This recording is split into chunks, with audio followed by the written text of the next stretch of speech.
Halo, salam sejahtera. Saya Edi Simanjuntak, ahli dan praktisi pengobatan medis homeopati. Kali ini saya ingin menjelaskan tentang bagaimana saya bisa mencocokkan pasien dengan obat-obat homeopati. Benar, jadi pengobatan homeopati ini ada obatnya. Jadi obatnya ini dari mana sih? Nah, di dalam repertori atau daftar obat-obat homeopati itu ada ribuan. Dan mayoritas obat-obat yang digunakan itu udah diteliti sejak 200 tahun yang lalu, 150 tahun, 100 tahun lalu. Dan sampai sekarang itu masih valid sekali. Ya, bagaimana pasien itu bisa sembuh dengan obat-obat tersebut? Saya udah jelaskan di video-video saya yang lain. Ya, jadi untuk mendapatkan obat yang cocok untuk pasien, jadi obatnya ini bukan herbal ya. Di situ saya ini ada penjelasan tentang secara tradisional bagaimana sih proses dibikin obat homeopati ini. Obat homeopati ini dia amat lembut, aman, dan tidak mungkin ketika dibikin dengan baik, walaupun dengan cara tradisional, tidak mungkin bisa memicu efek samping atau keracunan.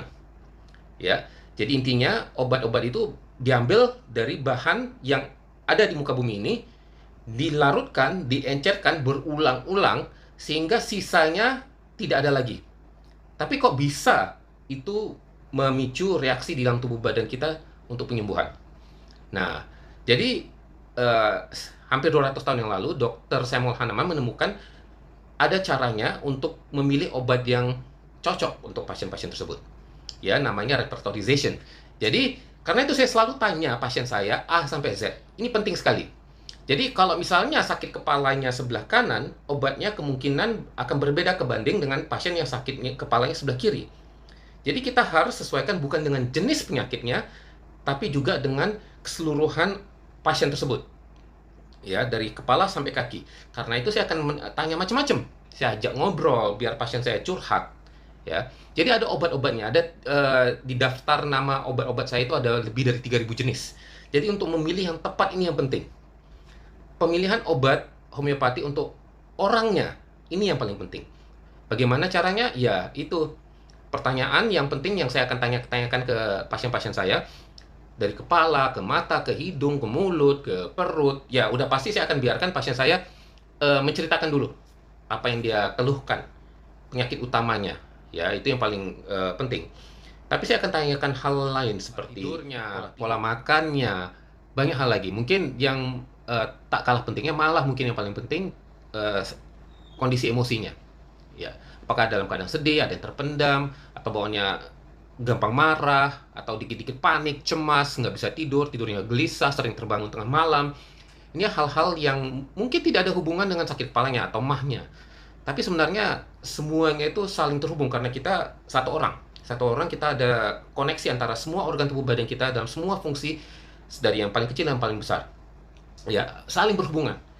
Rambut rontok kita mungkin berhubungan dengan pola pikir kita, pola makan kita, kebiasaan kita. Nah, hal-hal ini penting untuk saya memilih obat yang cocok untuk Anda, untuk pasien saya. Walaupun dia diabetes. Jadi 10 orang datang ke saya dengan 10-10-nya itu diabetes. Tapi setiap 10 orang ini ada gejala-gejala yang berbeda dan unik untuk setiap orangnya. Maka mungkin kemungkinan besar membutuhkan 10 obat yang berbeda. Ya. Jadi tidak ada itu, dok, fokusin aja ke gula darah saya. Yang masalah di kaki saya nggak, itu belakangan. Oh, nggak bisa seperti itu. Saya perlu tahu semuanya A sampai Z. Kalau nggak, obatnya itu nggak akan tepat. Itu seperti membuka kunci pintu.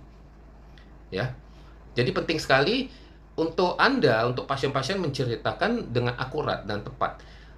Contoh ya, bangun tidur bersin-bersin misalnya.